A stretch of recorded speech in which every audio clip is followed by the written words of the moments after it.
এবারের গন্তব্য the capitals of nawabs of Bengal. আমাদের কোনোটাই সিরাজের নয়, এগুলো সব সিরাজদৌল্লা মহারাজার বহু পরে তৈরি করা হচ্ছে। নবাব সিরাজের সঙ্গে এই প্যালেসের কোনো সম্পর্ক নেই। Welcome back to Rahul the Rover। যাচ্ছি হচ্ছে মুর্শিদাবাদ। আজকে আমি আছি এখন কলকাতা স্টেশনে। এখান থেকে হাজারদুয়ারি এক্সপ্রেস 10টা নাগাদ আমরা মুর্শিদাবাদ ঢুকে যাওয়ার কথা। এখান থেকে ট্রেন ছাড়বে হচ্ছে আর কিছুক্ষণে 6:50। সো চলুন আবার তাহলে দেখা হবে ট্রেনে।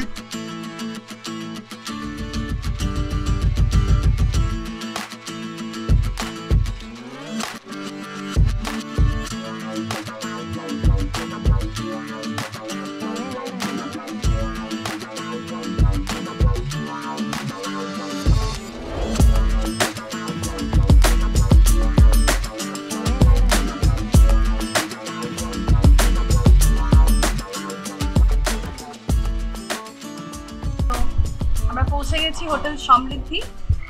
এটা স্টেশন থেকে অ্যারাউন্ড 2 to 3 কিলোমিটার্স, 5 থেকে 10 মিনিট মতন লাগলো। আর ট্রেনও একদম পারফেক্ট টাইমে আমরা ঢুকে গেছি স্টেশনে। বহরমপুর কোর্ট স্টেশন হচ্ছে Baharampur court.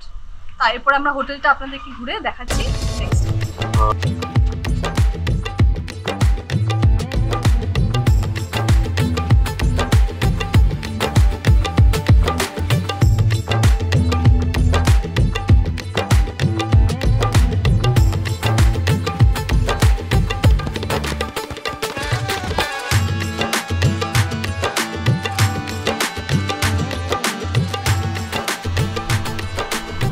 NEET and clean.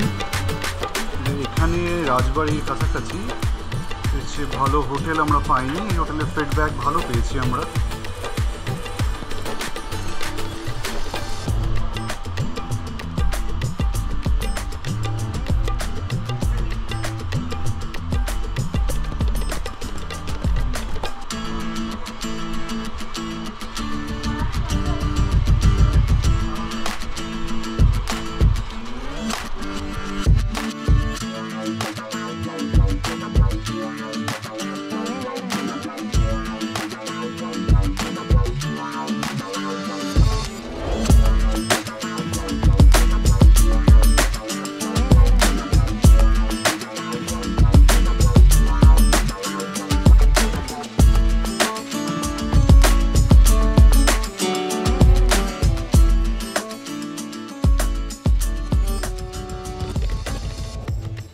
Complimentary ব্রেকফাস্টে পেলাম ব্রেড, অমলেট, আলু প্যাটি, চিকেন সসেজ আর টি।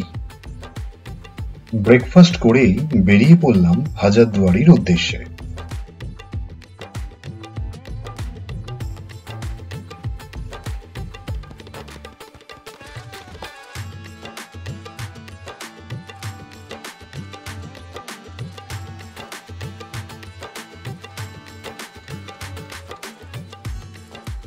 নবাব সিরাজের যে প্যালেস ছিল, যেটার নাম ছিল মনসুরগঞ্জ প্যালেস বা হিরাঝিল, সেটা নদীর পশ্চিম তীরে ছিল। এটা আছে আমরা পূর্ব তীরে দাঁড়িয়ে রয়েছি, আর মাঝে রয়েছে নদী, গঙ্গা নদী বা ভাগীরথী নদী। আর পশ্চিম তীরে ছিল সিরাজের প্যালেস, যেটার নাম ছিল মনসুরগঞ্জ প্যালেস, হিরাঝিল বা লালকোঠি, যেটা আজকে আর নেই। যখন 1757 সালে পলাশীর প্রান্তরে যুদ্ধ হয়, সেই যুদ্ধের পরবর্তীকালে ইংরেজরা সেখান থেকে 200 জাহাজ নাকি লুট করেছিলেন। 200 জাহাজ লুট করার পরবর্তীকালে সেই বাড়িটাকে ডিস্ট্রয় করে দেওয়া। বাড়ি নষ্ট হয়ে যাওয়ার 80 বছর পর এই প্যালেসটা তৈরি করা হচ্ছে। নবাব সিরাজের সঙ্গে এই প্যালেসের কোনো সম্পর্ক নেই। হ্যাঁ বলবো, এমনকি নবাব মির্জাফরও এইটা চোখে দেখেননি। মির্জাফরের বংশধর তৈরি করেছে, কিন্তু ওনার 5তম জেনারেশন। মির্জাফর কি করে দেখবি? কারণ সিরাজকে সরিয়েতে মির্জাফর বসলেন। আর মির্জাফর মারা যাচ্ছে 1765 সালে, সিরাজ মারা যাচ্ছে 1757 সালে। আর এই বাড়িটা নির্মাণ হচ্ছে আপনার 1837 সালে। তাহলে বহু পরের ঘটনা। তখন তো মানে ব্রিটিশ অলরেডি চলে এসেছে। ব্রিটিশ অলরেডি চলে এসেছে।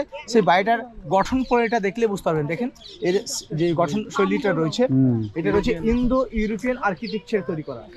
যদি নবাব সিরাজের তৈরি করা হতো বা যে কোনো স্বাধীন নবাবের তৈরি করা হতো, তাহলে ইসলামিক শৈলীতে তৈরি করা হতো।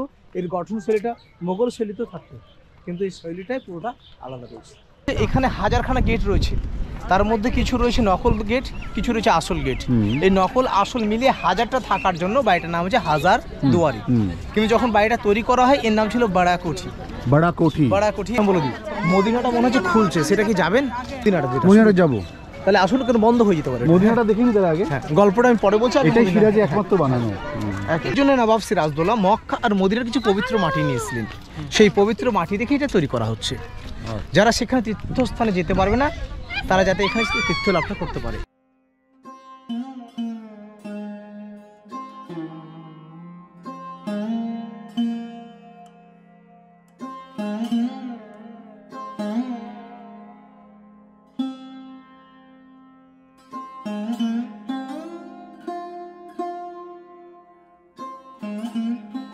দুদিকে হচ্ছে অতিথিশালা আর মধ্যেটা হচ্ছে ধর্মীয়, মনে হচ্ছে ধর্মীয় স্থান।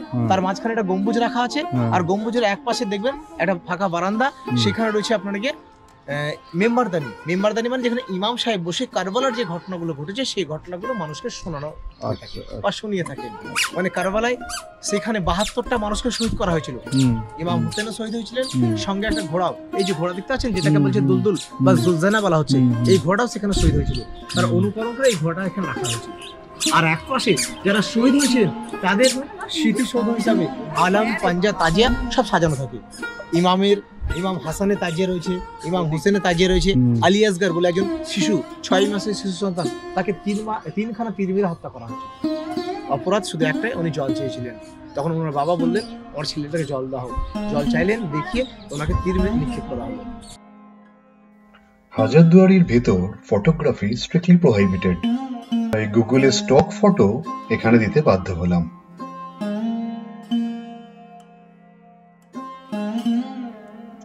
হাজারদুয়ারির ভেতরের সবকিছু সেই সময়কার ইতিহাস বহন করে চলেছে।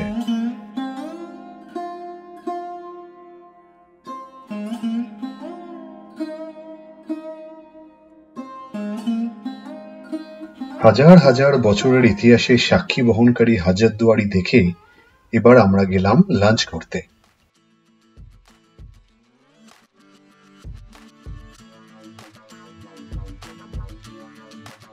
লাঞ্চেও ছিল এক অজানা চমক। আমরা লাঞ্চ করলাম হাজারদুয়ারি রেস্টুরেন্টে, যা কিনা মির্জাফরের পরিবারেরই কারুর বানানো।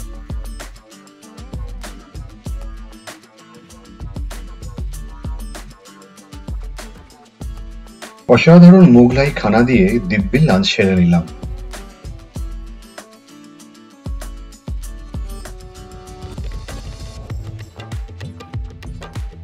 লাঞ্চ করে গেলাম মুর্শিদাবাদের এক বিখ্যাত পরিবার জগৎ শেঠের বাড়ি দেখতে। এই জগৎ শেঠ ছাড়া রাজকার্য তখনকার দিনে সম্ভব ছিল না। কোটি কোটি টাকা থাকতো জগৎ শেঠের কোষাগারে। এরকম প্রবাদ ছিল, এই জগৎ শেঠের মতো শেঠেরা ইচ্ছে করলে টাকা দিয়ে নদীর বাঁধ বেঁধে দিতে পারতেন। এখনকার সময় জগৎ শেঠের মতো অর্থশালী মহাজন সেই সময় ভারতবর্ষে ছিল না। এই জগৎ শেঠের বাড়িতে লুকিয়ে আছে নানান রহস্য।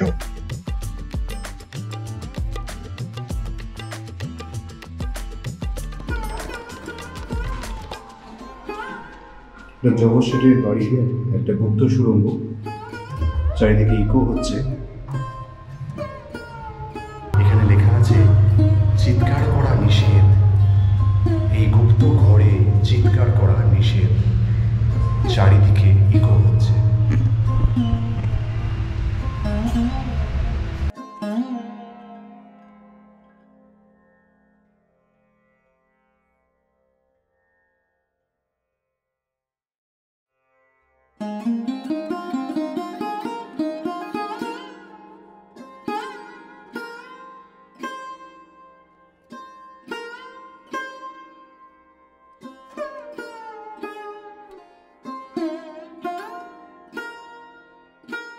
এর পরের গন্তব্য ছিল বাংলার প্রথম নবাব মুর্শিদ কুলি খাঁয়ের সমাধিস্থান কাটরা মসজিদ।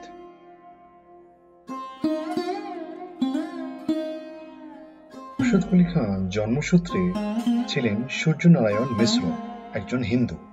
পরে তিনি ধর্ম পরিবর্তন করেন। মুর্শিদ কুলি খাঁয়ের শেষ ইচ্ছে অনুযায়ী তার সমাধি করা হয় এই মসজিদের পাশে। এই মুর্শিদ কুলি খাইন প্রতিষ্ঠা করেন এই মুর্শিদাবাদের।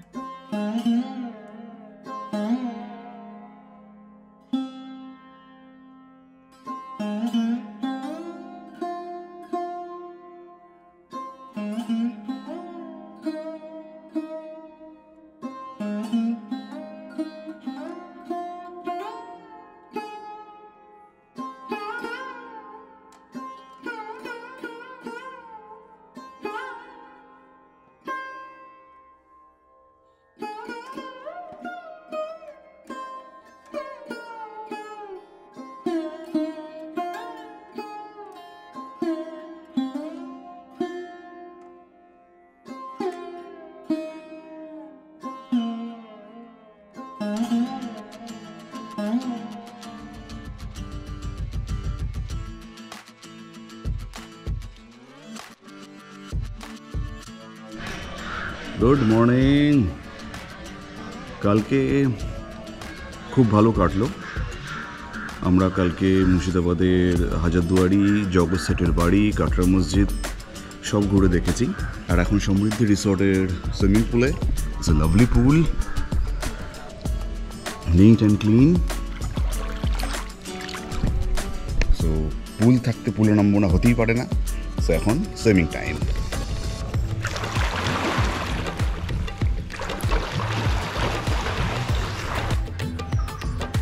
Hello, good afternoon. সো আজ আমাদের এই মুর্শিদাবাদ ট্রিপ এন্ড হচ্ছে। আজকে 5:21 Hazarduari express. After every video I say something about this place and what is good, what is bad. So regarding that আমি প্রথম কথা বলবো যে Murshidabad is a historical place. প্রচুর কিছু দেখার আছে এখানে। তো অন দ্যাট রেসপেক্ট সিরাজদৌলার যে হিস্ট্রি, নবাব আলীবর্দী খাঁর যে হিস্ট্রি, মির্জাফরের যে হিস্ট্রি, তো সেগুলো জানতে হলে বা সেগুলো আমাদের ডেফিনেটলি আমাদের ইতিহাস, ভারতবর্ষের ইতিহাস যা যেটুকু আমরা পড়েছি বা দেখেছি সেটাকে একদম সামনে থেকে ফিল করতে হলে মুর্শিদাবাদ একবার আসতেই হবে। তো আমি আমার ভিডিওতে দেখিয়েছি হাজারদুয়ারি, কাটরা মসজিদ, জগৎ শেঠের বাড়ি। তো এগুলো ছাড়াও আরও কিছু কিছু জায়গা আছে এখানে দেখার। আমি রিকোয়েস্ট করবো অ্যাজ এ ফার্স্ট টাইমার, যদি আপনি আসেন ডেফিনেটলি প্রত্যেকটা স্পট ভিজিট করুন। কাঠগোলা বাগান, যেটা আমরা যাইনি কারণ আমি এর আগে মুর্শিদাবাদ এসেছি, তো আমার কাছে পার্সোনালি খুব একটা ইমপ্রেসিভ কিছু নয়, বাট হিস্ট্রি কিন্তু জড়িয়ে আছে প্রত্যেকটা স্পটের সাথে। সো ফার্স্ট টাইম কেউ যদি এসে থাকে তো ডেফিনেট সেগুলো ভিজিট করা দরকার। লালবাগে বা এই পার্টিকুলার স্পেসে মানে বহরমপুরে এতটা সুন্দর প্রকৃতির মাঝে এরম রিসর্ট কিন্তু আমরা গুগলে খুঁজে আর পাইনি। তাছাড়াও আরও একটা রেফারেন্সেও আমরা এখানে এসেছিলাম অ্যান্ড আমি এক কথায় বলবো আমি স্যাটিসফাইড এখানে এসে। মেইন এদের যে ভালো সেটা হচ্ছে সবচেয়ে ইম্পর্টেন্ট, যেটা ফুড ইজ ভেরি গুড। আমরা lunch, dinner, breakfast, food quality, preparation, test ভীষণ ভালো, একদম বাড়ির মতো। এটা স্টাফ খুব সাপোর্টিভ আর হেল্পফুল। যখন যা লেগেছে ইমিডিয়েটলি আমাদের হাতের কাছে চলে এসেছে, সেদিক থেকে ইজ ভেরি গুড। কিছু নেগেটিভ পয়েন্টস আছে যেটা আমি এখানকার যে রিসর্টের ওনার তাকেও বলেছি খোলাখুলি, যেমন কমপ্লিমেন্টারি ব্রেকফাস্ট আছে এখানে রুমের সাথে, সেটা একটু ইমপ্রুভ হওয়া দরকার। অ্যান্ড আমরা যদিও পুজোর সময় এসেছি, সুতরাং এখানকার স্টাফেরা ভীষণ রাশে ছিল, তো সেক্ষেত্রে মেনটেনেন্স হয়তো সেজন্য একটু ডিলে হয়েছে সার্ভিসে, বাট অন্য সময় হয়তো ডেফিনেটলি সেটা ঠিক থাকবে, সেটাই আপনার, বিকজ এদের বিহেভিয়ার ভীষণ ভালো। রুমস আর কোয়াইট গুড, রুমস তো আমি দেখিয়েছি, আমরা যে রুমটায় ছিলাম সেটাও দেখিয়েছি। এছাড়াও এখানে ট্রি হাউস আছে, সেটাও আমি দেখিয়েছি, প্লাস আরও রুমস, আরও অনেক কিছু বিল্ড আপ হচ্ছে এখানে। সুইমিং পুলটা ভীষণ ভালো। So overall this is quite good place. আর কাছাকাছির মধ্যে এরকম কিন্তু এত নিট অ্যান্ড ক্লিন অ্যান্ড সুন্দর কিন্তু রিসর্ট আমরা পাইনি। সামনের ক্যাফেটাও খুব সুন্দর। সো ওভারঅল এইটা বলে এন্ড করব যে মুর্শিদাবাদ একবার আসুন, বিকজ মুর্শিদাবাদের হিস্ট্রি বাংলার শেষ স্বাধীন নবাব সিরাজদৌলার প্লেস এটা, তো সেই হিস্ট্রি তো জানা ডেফিনেটলি সবার দরকার। হাজারদুয়ারি সম্বন্ধে অনেক তথ্য জানলাম যা ভিডিওতে বলেছি, তো এগুলো জানা খুব দরকার। তো ডেফিনেটলি একবার মুর্শিদাবাদ ভিজিট করা দরকার। আপাতত এইটুকুই, আবার দেখা হবে। So at the end, if you like my video, my content, please like, share and subscribe. And yes, comment করে জানাবেন কেমন লাগছে আর কি ধরনের ভিডিও পেলে আপনাদের ভালো লাগবে। So for now, tata, goodbye.